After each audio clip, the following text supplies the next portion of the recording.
If I can start a podcast, so can you. Today I'm talking with the host of the So Can I podcast, Lauren Cunningham. This episode is all about how her podcast started, how her podcast style has changed, and what really happens when you start a podcast to inspire other people and inspire yourself in the process. Enjoy, and let's dive right in.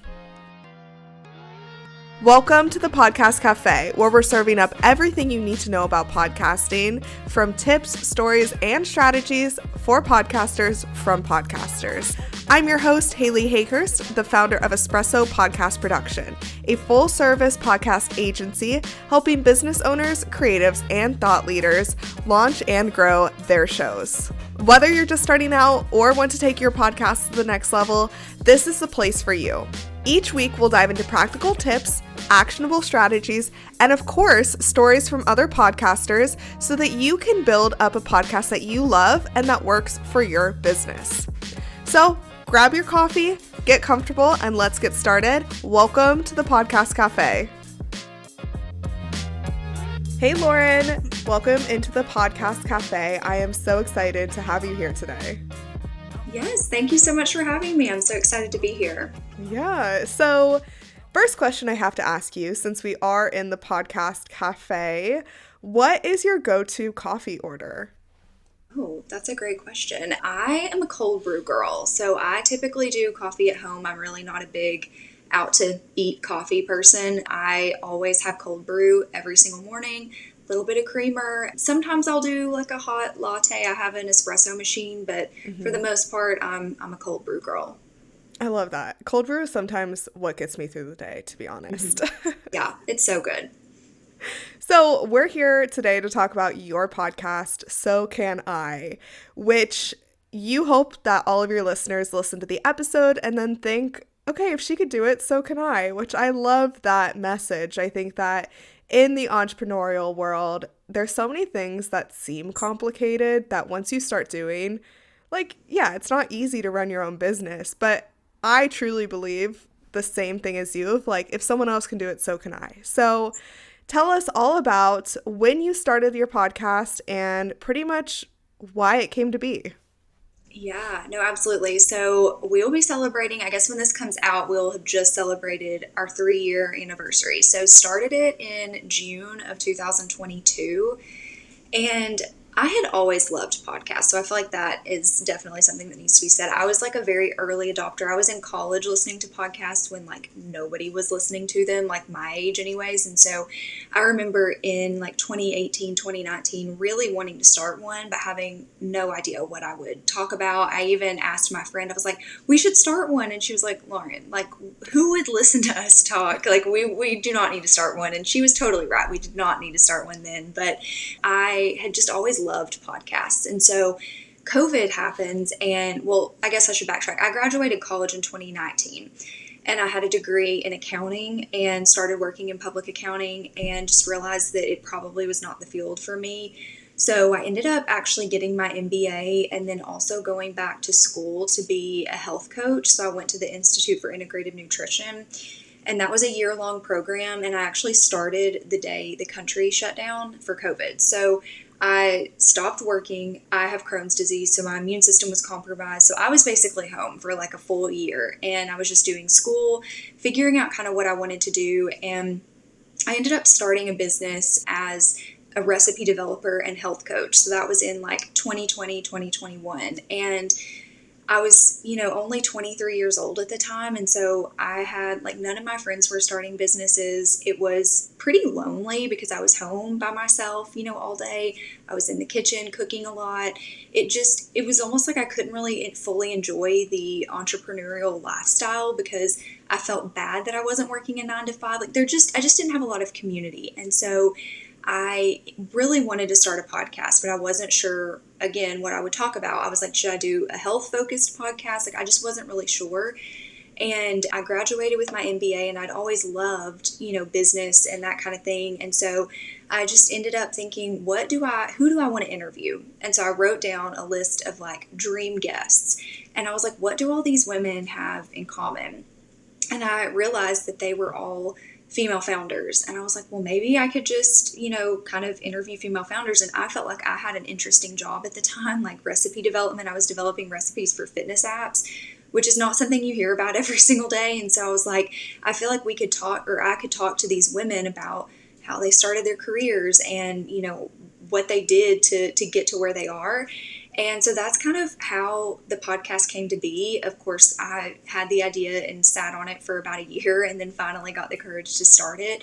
The name was the hardest part. I could not figure out what I wanted to name it. And then I just saw a quote one day and it was like, if she can do it, so can I. And I was like, oh, that would be a great name for a podcast. And so that's kind of how the name came to be. And then I just kind of looked everything up. A common thing on my podcast is everybody saying everything's figure outable. Like you can Google anything, you can figure out how to start anything. And so I started it, 3 years ago. My business ended up shifting to a social media and marketing business around that same time. And so I've kind of just grown both of those together, and it's been a lot of fun.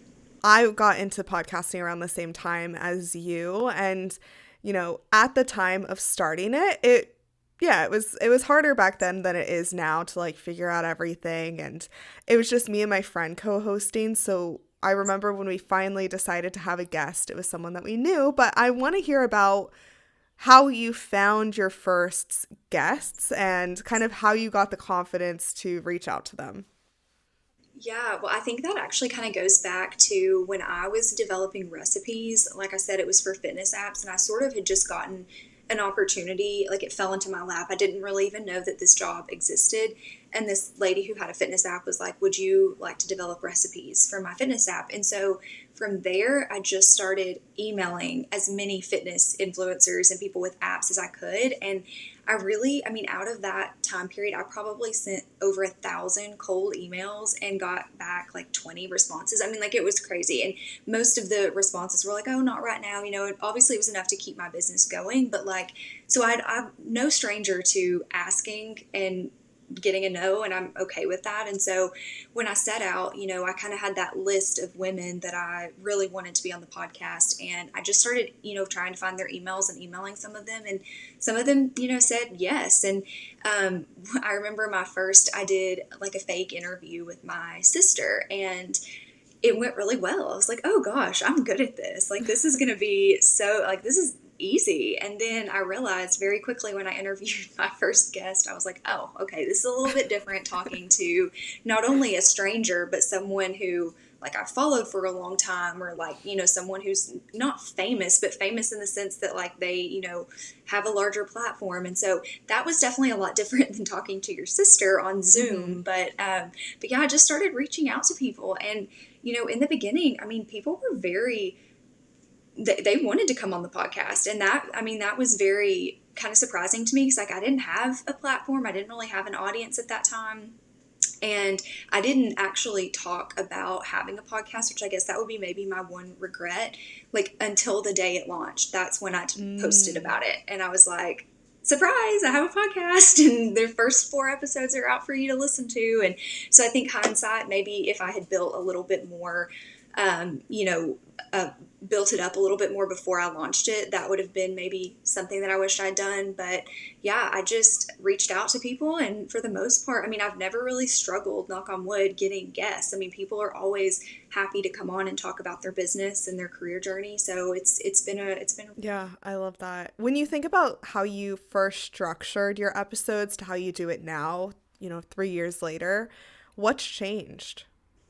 So much. I actually used to send everyone all of the questions that I asked, down to it was kind of crazy. It would be pages of questions that I would send them. And I began to kind of realize that some people didn't look at them because they were just you're just asking me questions about my life. I don't need to prepare. But then some people would look at them, and I could tell that they were almost looking at them too much and trying to prepare an answer.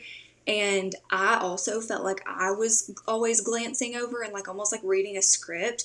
So I learned very quickly, after a couple of episodes, that was not how I wanted to do things. And so I do a rapid fire section in the beginning, and there are 2 questions that I always send, and it's what charity would you like to highlight in this episode? Because I don't want to put anybody on the spot with that. And then also, what is your superpowers? Like, what are you so good at? And I kind of want them to think about that before the episode. Those are the only 2 that I send. And of course, sometimes I'll have nervous guests, and they're like, I don't know what to expect. Can you please send me, questions? And I always just say, like, listen to an episode that I've done before, because I structure them so similarly now. I mean, the structure probably the same from the beginning, but not like, I prepare differently. So I, don't write down all of the questions now. I'm more of an active listener, and I'm trying to, ask questions as the conversation is going and try to keep it going, as opposed to like reading questions and kind of like switching topics, if that makes sense. It totally does. I think the point you just made to being an active listener does make the difference, because I was the same way as you when I first started. Like, I was so nervous, like so nervous, and it'd just be like question after question. And even with some of my newer, then that's not a bad way to podcast, right? Like, if you want to have a very like question answer type of podcast, there's a style for that. But then I think that the conversation, especially for, what we do as service providers, building trust with our audience and, building that relationship with them, conversations do go farther, because I feel like I, as a host, can bring up stories in my own life and then like dig more into the guests', stories too. So yeah, if you're just starting, absolutely. Questions are great to have just to kind of lean on, but I think that what I see is most people do kind of go away from it just because they feel more confident behind the mic. Yeah, no, absolutely. And I still, I actually send out a Google form for them to fill out, just so that I don't have like any sort of surprises, because I don't ever want, like, I always ask, like, well, where'd you go to college? What did you major in? Well, if my guest didn't go to college, I obviously don't want to ask them that question, and so I always try to get like a little bit of information on them. And then from there, sometimes I'll bullet point some things out beside me. But I mean, it really is such a, formula now of like, I know how to talk to people. And so being able to just sit there and like, I know I'm going to ask them what their childhood was like. I know I'm going to ask them, where they went to school. I know I'm going to ask them what their first job was, how they started their, like, there are questions that I'm always going to circle back to. Yeah. And so just having a little bit written beside me of like, don't forget to ask them this, but then I don't need like all, 40 questions beside me that I'm going to ask them. Totally. So that's kind of how the structure has changed. What about your promotional plan? Like, how has that shifted from the past 3 years? Oh my goodness. I had no idea how to promote a podcast. I feel like I still don't really. I mean, I work in marketing. Like, that is my, day job, is doing social media and marketing for other businesses. But a podcast is so different than like a regular business, And so in the beginning, I really focused on just posting about the episode, and that was really it. I would tag my guests and cross my fingers that they shared. And that was really the bulk of the promotion. Now, as I've gotten, more into kind of crafting it as a community, I want to be able to add more value, whether that's, I send out a weekly newsletter now, and so I'm trying to kind of make it more of a community.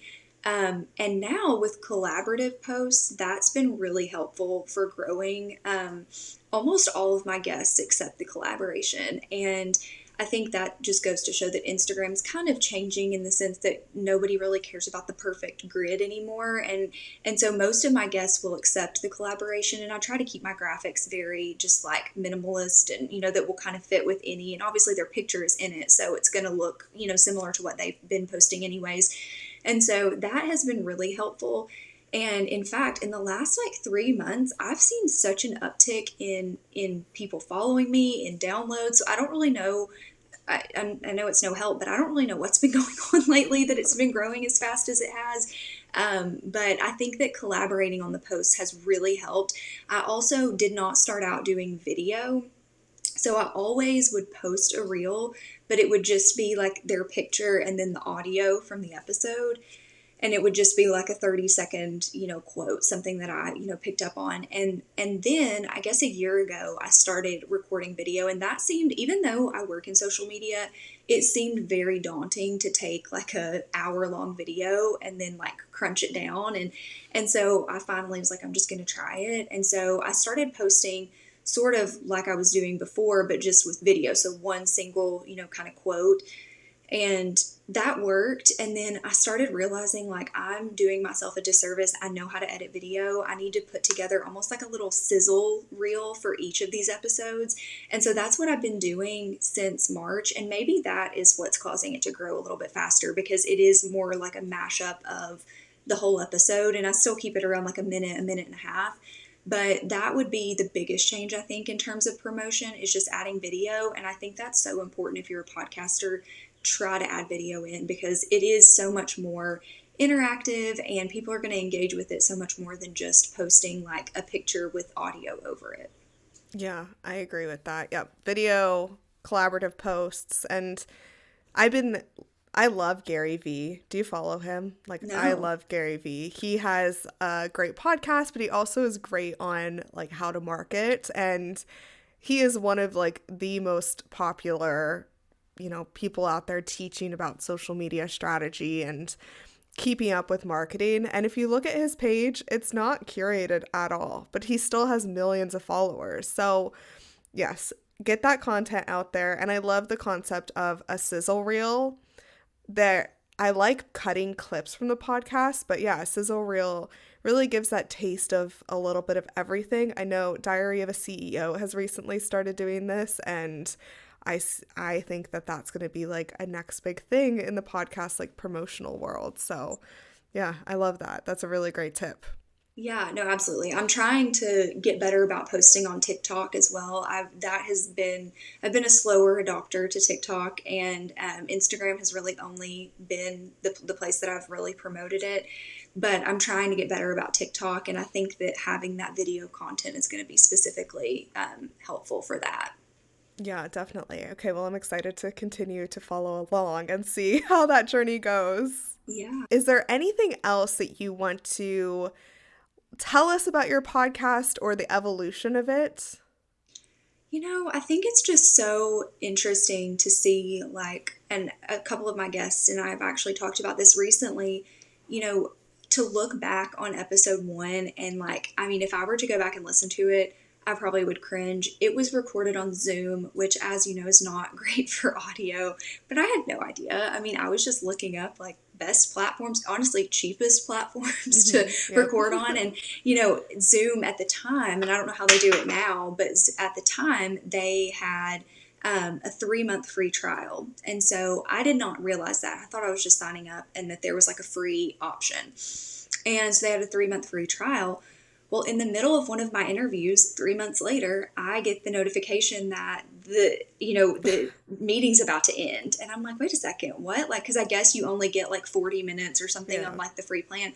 And so that, mistake kind of caused me to have to pivot. And I thought, oh, I'll just pay for Zoom. Well, that actually caused me to look up, like, are there free platforms to record on? And I figured out that at the time, which would have been like 2.5 years ago, or I guess almost 3 years ago, Zencastr was free. Like, they had a very robust free plan. It recorded audio, video, like, and I think it was up to a certain amount of hours, but it was way more than I needed.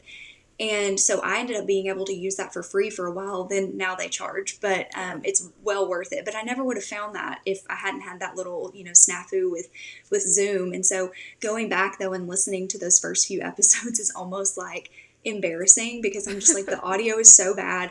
I feel like I sound shaky, even though I don't know that the outside person would be able to tell. But it's just so crazy to go back and look at that. And then also to just think that, like, if I had let fear get in the way, I never would have pressed publish on it, and you have to have that first episode in order to have the 150th episode. And, it's okay to be a beginner and to be learning and to be new at something.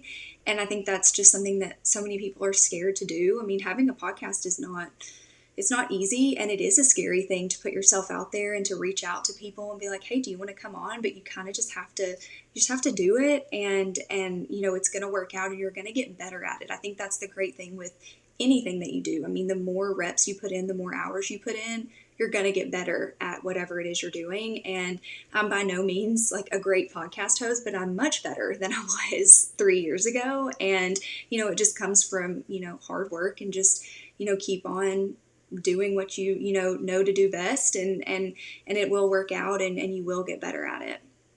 I love that advice. I really do. As your business has changed, before we press record, you talked about how there's some shifts in your business. I think that, to your point of you have to have one episode before you can have 150. Podcasting is one of those things where you might not always use it as like a dedicated marketing tool, but if you're consistent with it, you build the following, and if you need to, you can. I think that's what business owners need to understand, that even if you're not making consistent sales from your podcast, you're still getting connections, right? And if you want to push harder to get new clients or build a bigger community, like just the consistency is what you need to focus on. So what is next for your podcast and your business, and how are you going to use the two to kind of push forward? Yeah, no, absolutely. You're so right. Having a podcast, like, and because there have definitely been times over the past couple years where I'm like, should I even keep going? Like, what's the point? It's like you get burnt out. It's so much work. It's, you're not really necessarily directly getting paid. And so it's just like, should I even keep going? And then you realize, like, wait a second, I'm building this and it's going to continue to grow unless something crazy happens. And it's only going to be better for me to, regardless. I mean, who knows how I'll use it. I feel like if I started a business today, not only do I have a community that, market a product or whatever it is too, but I also have, 150 business owners who I'm sure would be in my corner and offer advice or offer to promote, so it's like I'm always making those connections.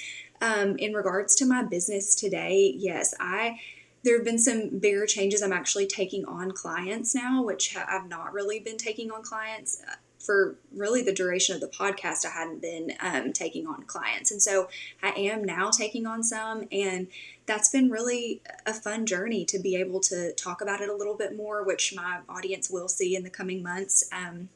I record quite a bit ahead of time, which is good and also bad. It's good to always have episodes, but then like I'm currently working in August right now. And it's May as we're recording this. And so in the coming months though, I'll talk more definitely about my business. And like you said, it's just such a great tool to have in your back pocket when you do need it to market your business.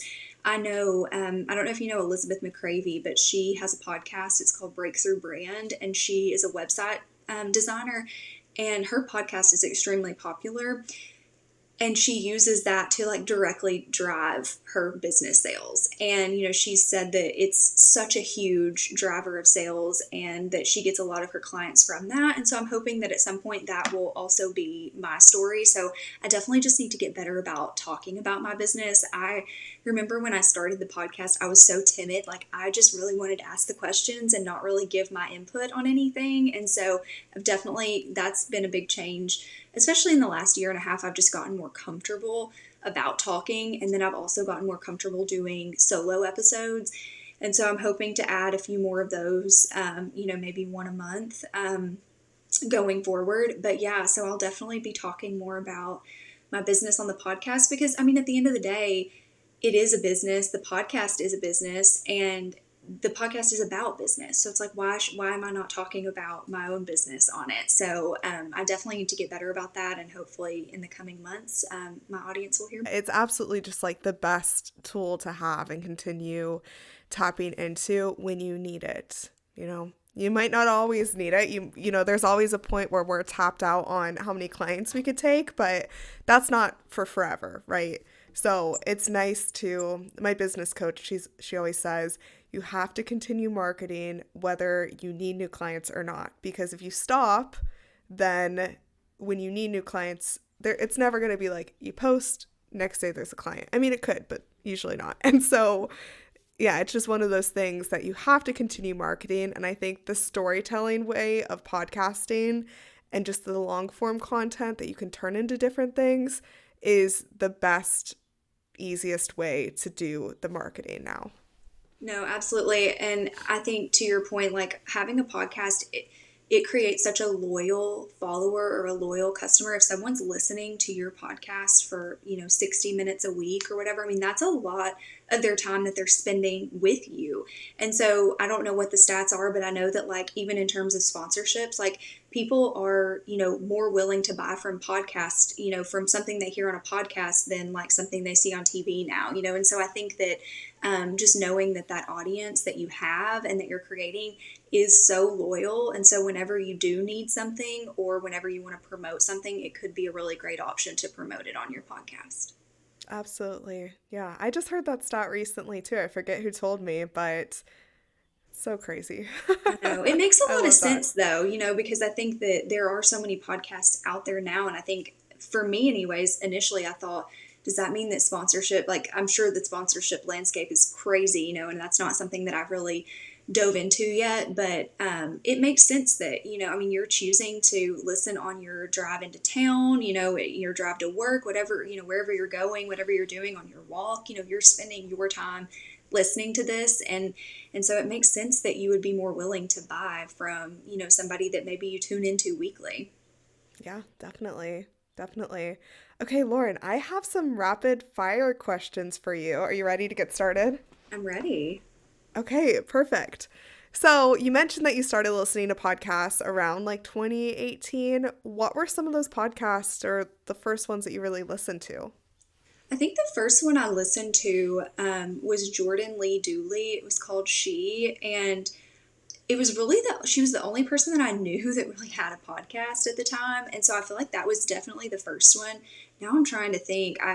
I definitely have like my rotation of ones that I listen to now, but they're kind of newer. I don't listen to Jordan's anymore on a weekly basis, but I think she was my first one. I remember like listening to hers while I would make breakfast in my like college apartment. What are some of the podcasts that you listen to now that you recommend everyone listen to?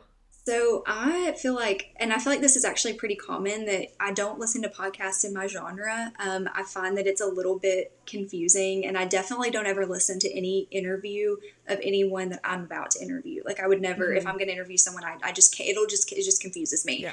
So I listen to a lot of podcasts outside of my genre. So I listen to a lot of, I love Bravo TV. So like the Housewives and stuff. Yeah. Me too. So I listen to Giggly Squad every week. I love that one. I love Pop Apologists. That's been a newer one for me, but I really enjoy them. I actually had a podcast host on my podcast, and her podcast is called Salem, and it's like she's a Salem witch trials tour guide, and so they like cover. I love history as well, so they cover episode like things that happened in the witch trials like in depth. So that's been very interesting. Gosh, what else do I listen to? I listen to Kristen Cavallari's podcast every week. I listen to The Skinny Confidential. Yeah, that's probably the ones that I listen to weekly, but I, throw in a Mel Robbins occasionally when I can take it. Sometimes I'm like, I need to just like veg out and listen to reality TV and not something to try to better myself. But if I do, sometimes I'll listen to Mel Robbins. I love that. I'm the same way. I love Bravo as well. I'm a big Real Housewives fan. I'm watching New York from the very start. Right now, I think I'm in season 7. But have you watched Real Housewives of New Jersey?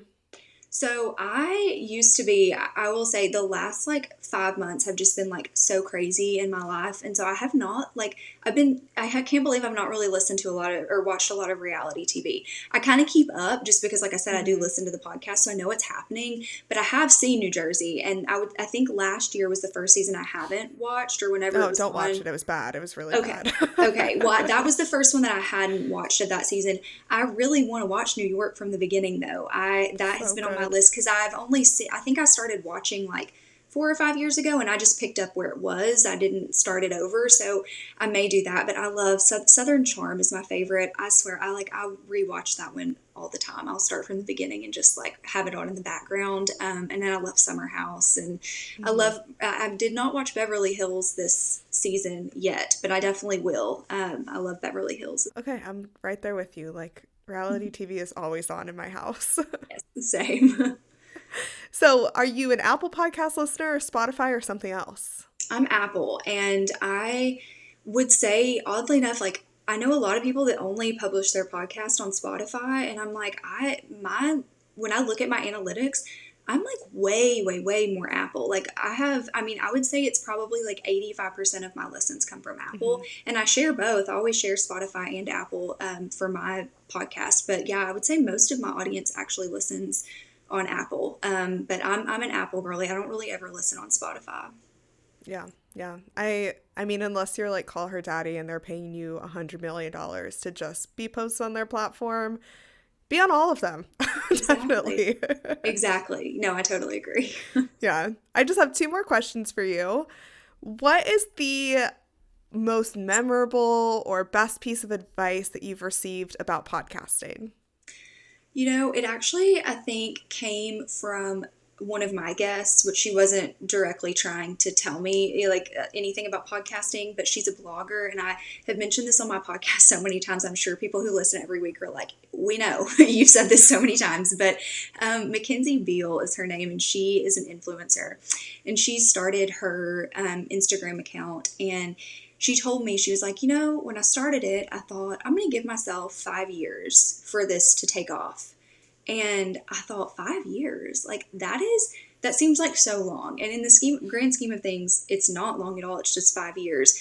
But I heard that it was probably this time last year.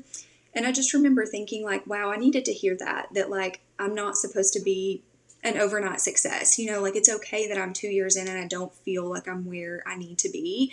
And she was like, if you've given yourself 5 years and it still hasn't really taken off and you're questioning it, maybe that's the time that you think, do I need to pivot? Do I need, what do I need to do here? But she's like, until you've given it like 5 years, I mean, think about like CEOs and people in the corporate world. Like they don't just work for 2 years and think, oh, I'm not at the top, then I just need to quit. It's like, no, they give themselves time to evolve and get better, and I think that was something that I just really needed to hear, because honestly, when I started the podcast, I really had this like delusion that it was going to be huge in the beginning. And I don't know why I thought that, but there's been such steady growth but it's been slow growth. And, as a podcaster, I think you just have to be okay with that. And I know people have said it before, but like, don't get into this for the money, because if you're just like a normal person starting a podcast, the reality of you making any money in the beginning is going to be very low. So you need to make sure that you enjoy it. And if you do enjoy it and getting paid for it is your goal, that's great. But just know that it's going to take, months, if not years, to get to that point. And so I think just hearing that 5 years, is kind of a good mark to judge something. And me being at year 3 and just knowing that last year when I heard that at year 2, it wasn't like I was about to quit, but I was having those thoughts of like, do I need to move to bi-weekly episodes instead of weekly? Like this is a lot of work. And I think I just realized that is not the time to relent. And I actually just wrote about this in my newsletter about how so many people who are so successful now almost quit right before they had a breakthrough, because it does kind of get a little bit more challenging and harder, like right before you feel like you have a breakthrough. And I know like Sarah Blakely, the owner of Spanx, she almost quit, and then Oprah named it one of her favorite things. And it was like, it just like skyrocketed from there. And so you just never know what's right around the corner. So just keep at it, and like I said, give yourself that time and just know that like you are growing. And so as long as you're growing alongside your podcast, then it's a good thing. I think I needed to hear that too. So I appreciate you sharing that. Absolutely. My last question for you is, what's the most surprising thing that you've learned about yourself through podcasting? Oh, that's a good question. I think that maybe how I hate the sound of my voice. No, I'm just kidding.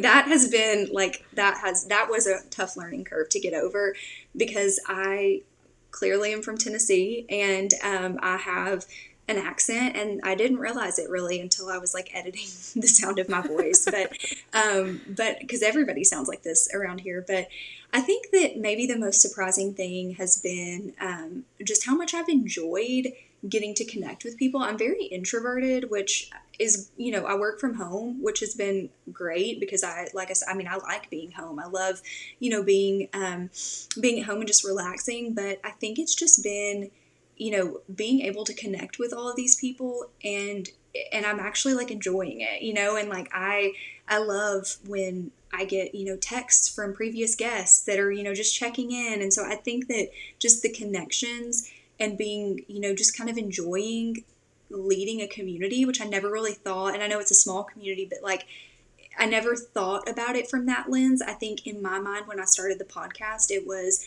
let's do this, let's get sponsorships, let's make money. And it's become so much more than that. It's, become a community where I DM with, listeners, previous guests. Like I just talked to a guest yesterday, and she's like, oh, I heard my friend is coming on your podcast. And I was like, oh, I didn't even know you guys were friends, and so that launched us into like a conversation about how she's doing and like catching up with her. And so I think that's been the most surprising part of all of this, is just how much I've actually enjoyed kind of like being able to be in this community and to have this community. And also I used to hate like public speaking. Not that this is public speaking, but I mean, it kind of is. Like you're, talking to a larger group of people, even though you have editing power.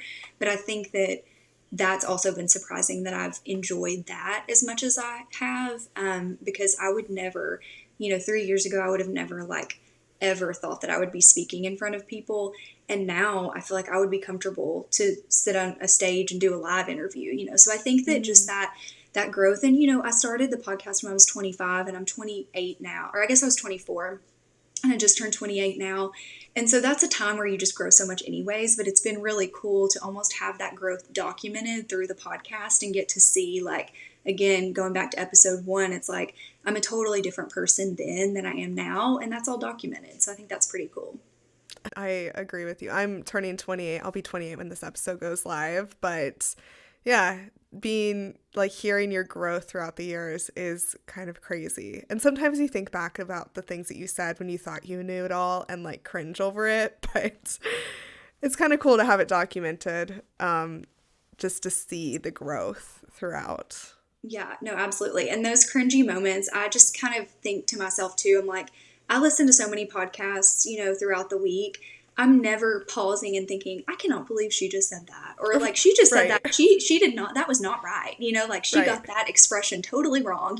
Like I've never done that. And so I'm like, the cringy moments are less cringy when you just separate yourself from it and you're like, nobody cares. Nobody's like listening that closely except for you, and so that makes it a little bit easier. Yeah. Well, Lauren, this was so much fun. Thank you so much for joining me in the Podcast Cafe. I'll put the link to your podcast, So Can I, as well as your Instagram, which is So Can I Podcast, and your website, all in the show notes. And do you want to tell us a little bit about what you do from the social media standpoint if anyone is looking for a social media manager? Yeah, no, absolutely. So I manage social media accounts for small businesses. So if you are ever curious, especially if you're in the East Tennessee area, if you're not, that's totally fine too. We can also have a conversation, but we can do a free little complimentary call and just kind of talk about what your pain points are and if I can solve them. Cool. Sounds good. I'll put all of your links in the show notes. And thank you so much, Lauren. This was so much fun. Yes, thank you so much for having me. Thank you so much for joining me in the Podcast Cafe. I hope you're leaving with fresh ideas and inspiration to take your podcast to the next level. Remember, podcasting is a journey and you don't have to do it alone. I'm here to help you every step of the way. Let's connect. Be sure you follow me on Instagram at Espresso Podcast Production or visit espressopodcastproduction.com for more tips, resources, and behind-the-scenes insights. I'd love to hear about your podcasting journey. If you've enjoyed today's episode, make sure you hit subscribe so you never miss an episode. And if you're feeling extra generous, I'd love it if you could leave me a review on Apple Podcasts or Spotify. It helps more podcasters just like you find the show. Until next time, grab your coffee, keep creating, and I'll see you back here in the Podcast Cafe.